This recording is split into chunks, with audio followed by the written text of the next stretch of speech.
Grandpær, vil du ikke nok fortælle os en historie? Så lad det gå. Yeah! Juhu!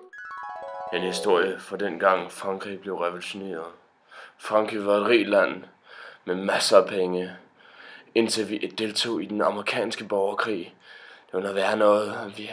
Vores høst gik dårligere. Ja, vi har ikke noget brød. Det var forfærdelige tider. Hvis de ingen brød har, så giv dem da kage. Men Marie Antoinette forstod ikke, at ingen brød betød ingen kage. Samfundet var delt op i 3 forskellige stænder. Første stand var kirkens stand. Det var de gejstlige, som de kaldes. Amen.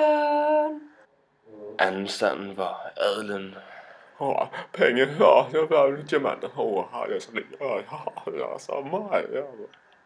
Og i bunden, der var det måske den mest mangfoldige stand af alle, nemlig tredje standen, kaldet borgerskabet. Og over alle regerede kongen. Borgerne skulle betale skatter til de gejstlige og kongen, hvor de adelige var undtaget.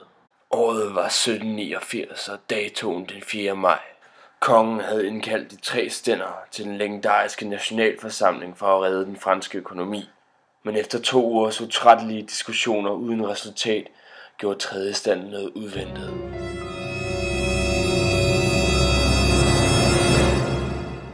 Borgerskabet erklærede sig selv for nationalforsamling og inviterede de 2 andre stænder til at slutte sig til dem.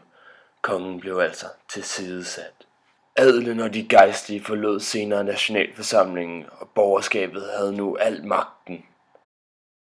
Men dette accepterede kongen ikke uden lige, så han samlede sine tropper omkring Paris. Dette eskalerede situationen, og Paris var i oprør. Våbenlager blev plyndret, og folk forberedte sig på at bekæmpe kongen og hans tropper. Selv den franske garde stod side om side med borgerskabet. Endelig kulminerede dette den 14. juli.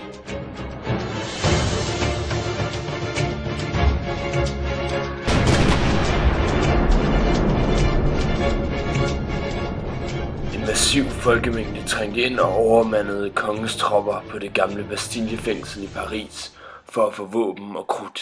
De ville forsvare sig selv mod kongens tropper. Men den 3. september 1791 skete det så. Nationalforsamlingen udskrev den nye franske forfatning.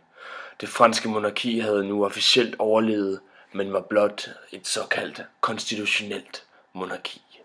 Kongen var altså bundet til at arbejde sammen med borgerskabet i nationalforsamlingen. Ja, det var kongen ikke glad for.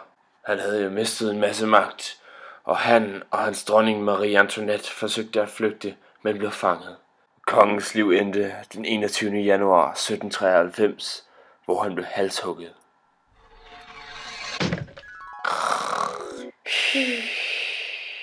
Og det var så slut på den historie.